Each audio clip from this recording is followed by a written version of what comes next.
What is going on, guys? Welcome back. Commentary for you. Listen, it's going to be the biggest announcement I think I could ever make on my channel.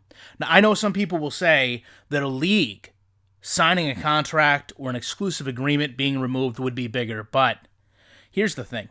At the end of the day, a league can only do so much. Can it make a game more interesting? Can it make a game appeal to a consumer more? Sure. But it cannot make a game better.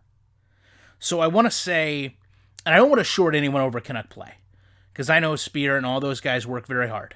However, understand that David Winter, in my opinion, is the sole reason for this game's success. I first started talking to David, I want to say 4 or 5 years ago.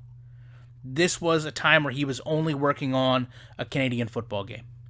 And the initial response to this game was relatively negative.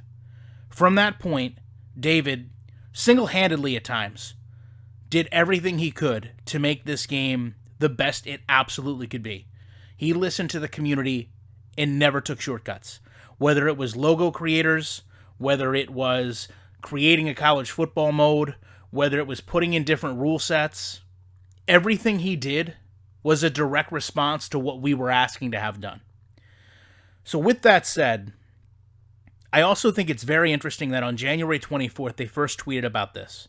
They said that they had signed an agreement that would have a dramatic impact on Maximum Football and that it was a big deal. What they didn't tell us was in February, this was already starting, which is even better right now because we know at least 2 months of this are already being worked on. So Unity Professional Services has been on site with Canuck Play. They're assisting not only in the development of Maximum Football 2020, but they're combining to go forward and help put Doug Flutie's Maximum Football on next-generation consoles. And what this is going to do is accommodate a lot of things. Improved frame rate, game performance, lighting, obstacle and player avoidance, game physics, the replay system. Most telling, the commitment that Unity is making to Maximum Football is they are creating a custom animation system dedicated to this game. When you look at what this is going to do, it is going to allow from start to finish this game to be developed in a way that it never could have been with a small group of people, a modest group of people, no matter how dedicated they were. They did not have the resources from beginning to end to create these solutions, to assess the risk, to develop at this speed. The timelines that are going to be in place now are going to allow for upgrades beyond what we could even have comprehended before.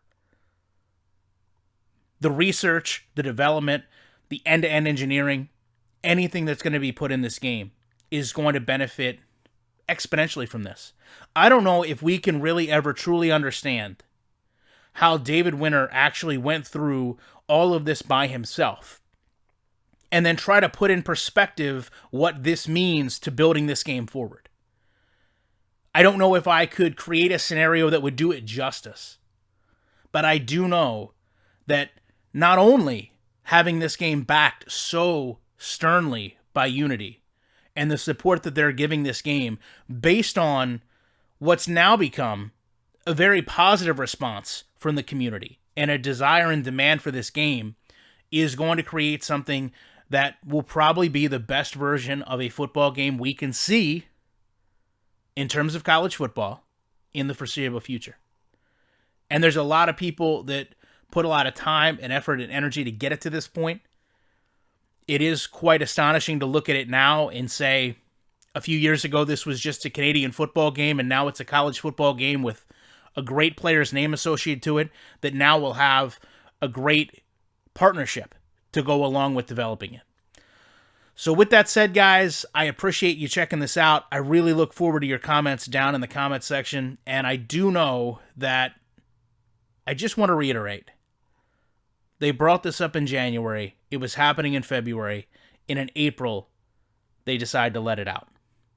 That's a very refreshing way for a gaming company to deal with a consumer. Tell us about it after you've done it, so we know what can be expected going forward. Appreciate you guys checking this out, and you know I will be back in the week with more commentary.